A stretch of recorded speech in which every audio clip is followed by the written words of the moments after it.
DeWitt.com is where we put the power of radio and the internet to attract prospective candidates. News time is 8 minutes after 7 o'clock here on this Thursday morning.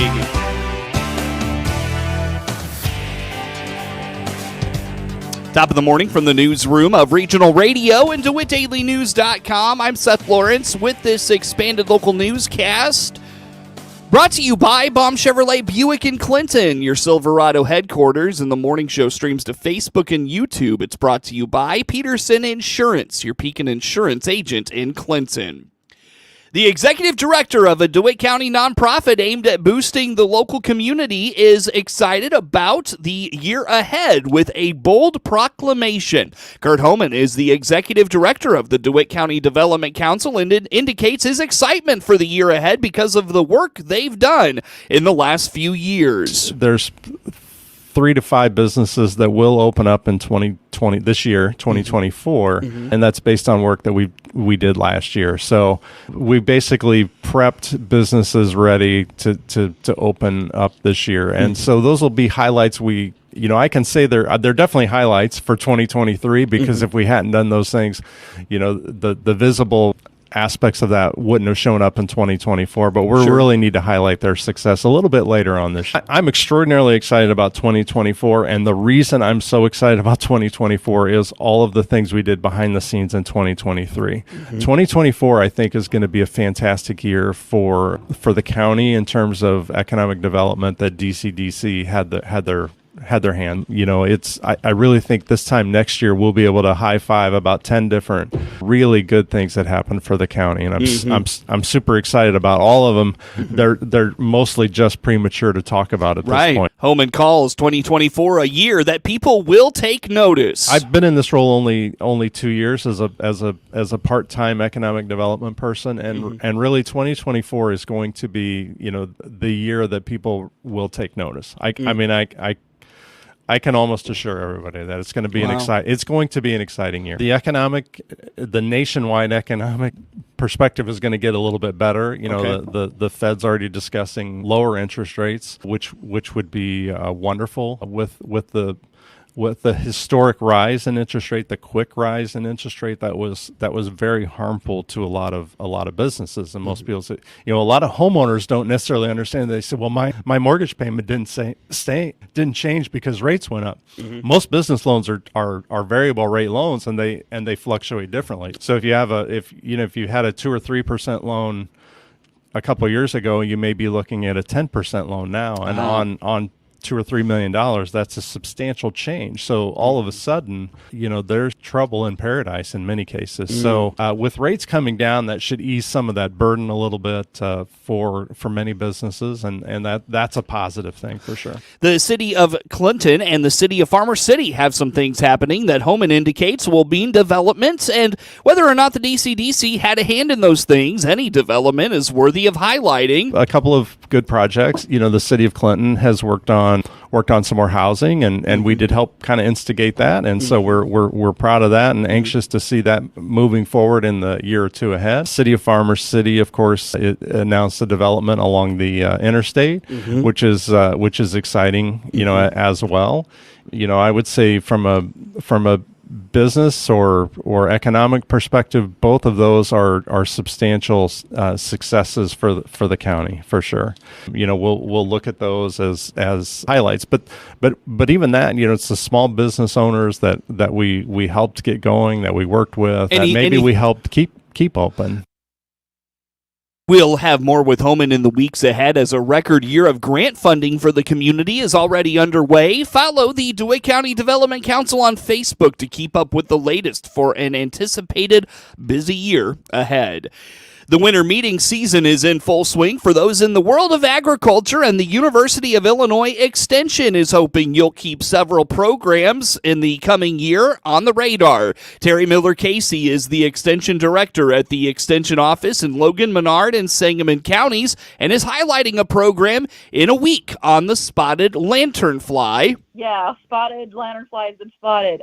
Unfortunately, this year it was up north, but we did have the first confirmed locating of a spotted lanternfly in Illinois, and so that's obviously created concern, and we want to definitely get awareness out there about it. So on January 11th from 1 to 2, we're doing an online workshop that's going to discuss it.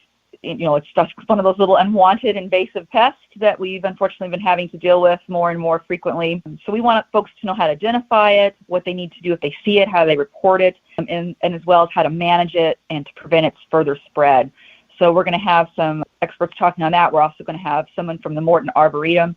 They're going to explore why monitoring for spotted lanternflies in winter is important and how you can help, reduce its spread. And, we want to definitely stay on this. It gets a foothold in, it stays, it establishes itself. And it is originally from Southeast Asia. And, it is out of its normal environment. And so our local species don't have really a resistance to it. It's a tale that we've heard over and over again with invasive species. And the problem with the lanternfly is that it causes damages to the plant by sucking its sap. And then when it creates its waste product, that encourages fungal diseases. So it's kind of an attrition. It's sucking its sap, so it's weakening it. It could cause loss of winter hardiness. You might, like with a vine, the fly is really, really scary to folks who, vineyards, because it can cause all kinds of problems, vine death, not getting the bloom, and then you have problems with funguses. So the good news is some preliminary research coming out of some areas who've had it longer than us out east is it might not be quite as devastating as we first thought it might be, but it's still not good. Mm-hmm. It's really, really hard on vine crops, but it also can affect trees and other crops as well. So yeah, it's one of those things. Unfortunately, it's new to our environment, and we're living through a real life experiment at this point. Everybody can play a role in helping to spot it. I know the one up north, I believe, was spotted by a gardener who noticed it. So between our gardeners, between our farmers, between folks that are just out enjoying nature, I think we can all play a part in helping to spot it. Spotted and spotting, that's just so funny. There's so many ways to connect those together. But I think it's really important that everyone can play a part in this, and when we identify them, we can begin to look for their breeding and where their colonies are, and that can really help. So I think it's something everybody can play a part in. As far as the spotted lantern, I really encourage folks on January 11th, if they can, to get online for the 1 to 2 webinar event. Of course, we do record a lot of these, and so you can come back and see it again later and get that information, because it's really important. We want folks to be able to know more about it. On January 30th at the Bank of Springfield Center in Springfield, there will be a certified crop manager training. Miller Casey indicates this is for those with more than 300 animals and says there's going to be a lot of good information. On January 30th from 9 to 1 p.m. at the Bank of Springfield Center in Springfield, there is a certified crop manager training, and it does have a fee of $40, but boy, are you going to get some information. Most people who have livestock know that if you have more than 300 animals, then you have to have at least one employee certified in environmentally aware manure management techniques. And so this is an opportunity for those livestock producers who have over 300 head of livestock to come get this training. It goes from 9 until 1, and then after the training's over, the Illinois Department of Agriculture will administer their exam right after the training. And so our fee for the training is $40, and then the Illinois Department of Ag certification fee is $30. So, but it's an opportunity to do the training and take the test all at once. And I like to take a test when I'm fresh with information personally. So this is a really great opportunity for folks who are in the livestock industry to do that. In addition to being in Springfield, they are doing these trainings in Mammoth, Illinois, Morris, Freeport, Effingham, Breeze, and Pittsfield. So if you can't make it to Springfield, there are other opportunities. And if you go to our website and you go to this event, those other dates are listed as well.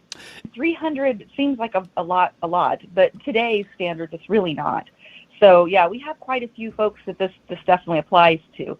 And then we also have youth who like to participate in it to be more knowledgeable as well, as they're looking to maybe have a career in livestock management. Now, the youth who go through it, they don't qualify as that one employee on duty if they're under 18, but they certainly learn a lot of skills from it, a lot of understanding. Looking ahead to February, there will be a crop management conference in Champaign. Miller Casey also points out there will be a wide variety of experts with really good information. The February 7th Crop Management Conference in Champaign definitely worth attending. It is an $80 fee if you register by January 31st. If you procrastinate, February 1st through 7th, it is $100. However, if you're a student, it's $20. So we really encourage students to come and learn about today's best crop management, research and how it applies to our farms. Plus, anyone who attends gets 7 hours of continuing educational units, those CEUs that people often need for their certified crop advisor certification. So that's a good way to get 7 CEUs and learn about the latest in crop management. February 7th, again, 8 to 4 at the iHotel Conference Center. With that fee, we do feed you because we like to keep people fed. It's important to keep your strength up. And then we're just going to cover a wide range of things. We have a field crop entomology expert, a weeds expert, an agronomy expert, field crop pathology, crop science, and then state climatologists will also be there. So wide-ranging discussion on all things you need to know to really help manage your operation and your crops. And again, register now and you can save $20. One of the more popular programs of the off-season for producers is the Dudley Smith Farm Winter Meeting, and that comes up again February 16th in Christian County, just outside of Taylorville.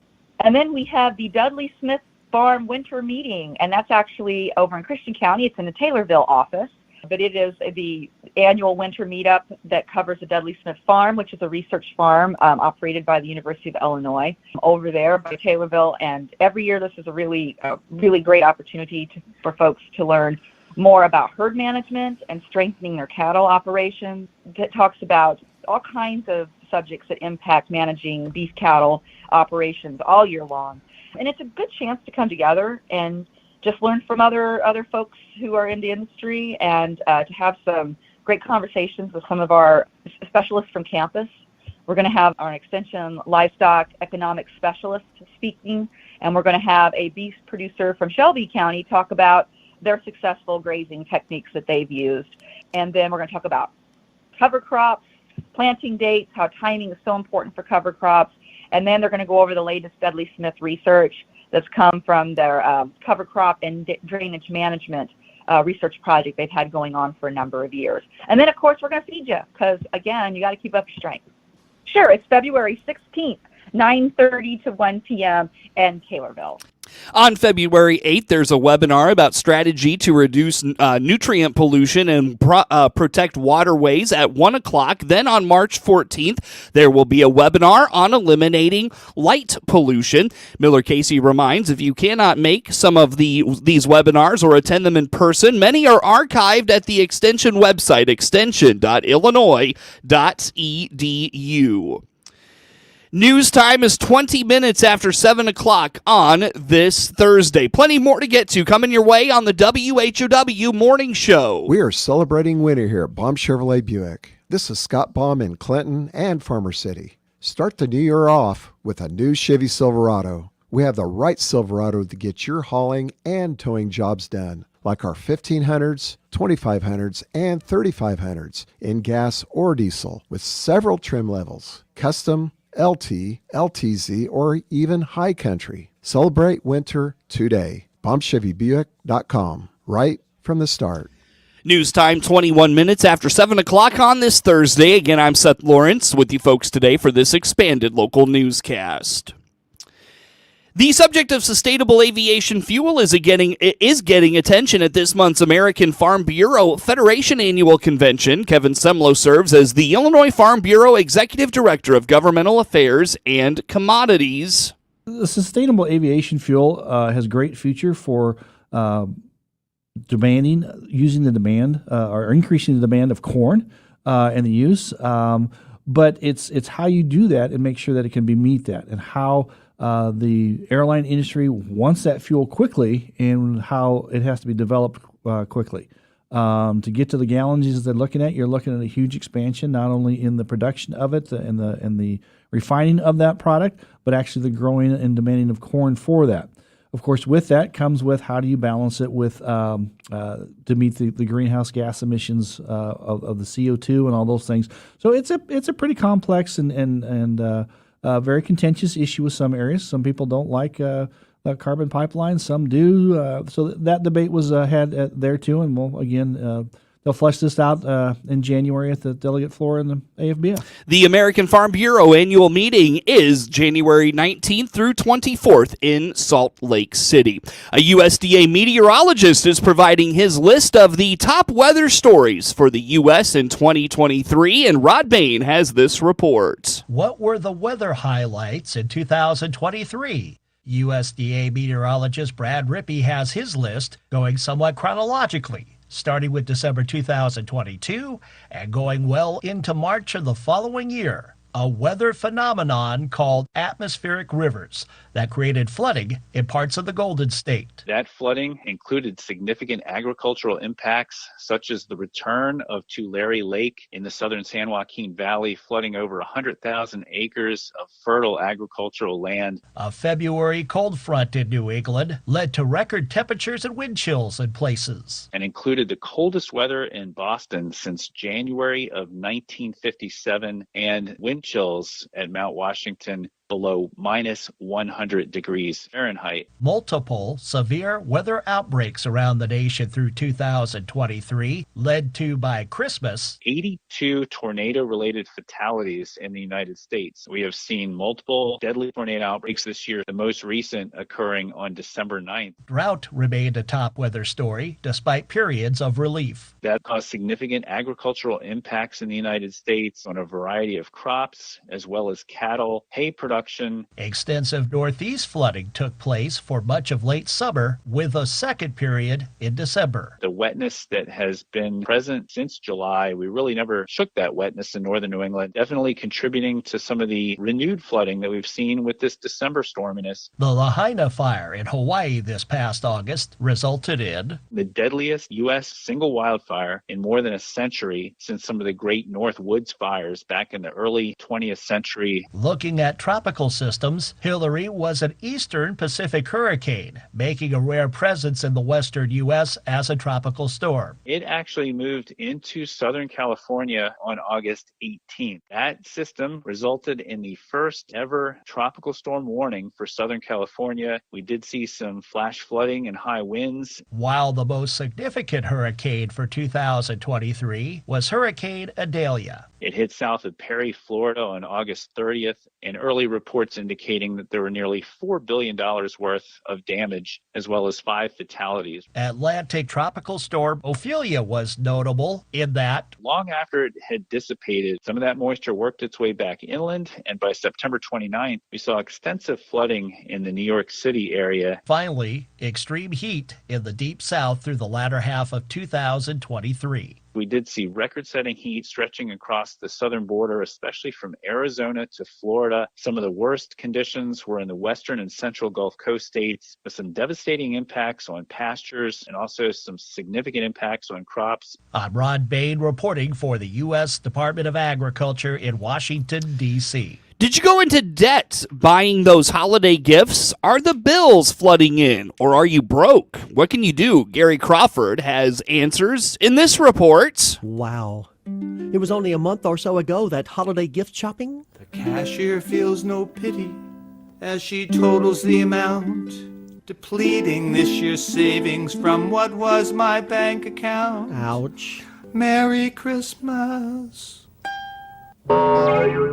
Yeah, at least he paid cash, but are you one of the millions of us who did not really have the money to buy a lot of presents but went ahead and used the credit cards to do it anyway? So now you have to kind of face the mess that was made during the holiday season. This is a familiar thing for many people. It's the reality bites situation, according to Ohio State University Extension financial health expert Amanda Woods, because instead of holiday cards and catalogs in the mailbox this month, it's the bills. Indeed, the holidays are over, but now you're stuck with the debt. Yeah. Now, back in November, we heard from Amanda about not going overboard, and she warned us in a conversation with me. She said, don't go into serious debt for the holidays. People don't do what you say, do they? Right. No.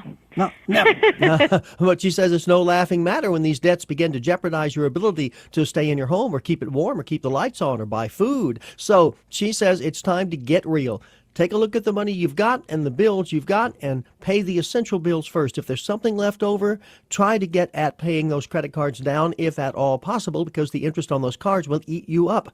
Now, if paying on those cards is just not possible and you are in a real mess, Amanda says, do like that old 1966 Four Tops song advised. Reach out. Reach out for me. Find a financial advisor.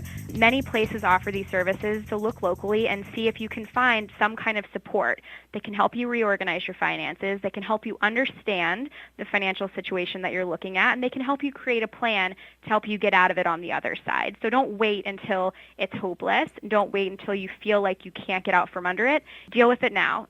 Find somebody now, find that support, and they can kind of help you carve your way out. However, Amanda is very adamant about not paying for that kind of help if you don't have to. If somebody's offering, pay me this and I can help you then pay down the rest of your debt, I would be leery of that. Now, yes, there are legitimate firms that do charge to help you get your finances under control. But a lot of these services can be offered for free if you qualify. So you really need to look into those options. And one of the first places to look would be your local extension office. We offer a lot of classes, and we also partner with financial advisors in many states that can help you kind of navigate these things, and there's no fee involved generally. And Amanda Wood says, don't repeat the same disaster again this year, starting next November. Don't go overboard on spending during the holidays. So listen to this station next November. We'll have Amanda back making that plea. In Washington, Gary Crawford for the U.S. Department of Agriculture. News time is 29 minutes after 7 o'clock on this Thursday. Coverage of news is brought to you by Baum Chevrolet Buick in Clinton, your Silverado headquarters, and the morning show streams to Facebook and YouTube. It's brought to you by Peterson Insurance, your Pekin Insurance agents in Clinton. As we come up on 7:30 on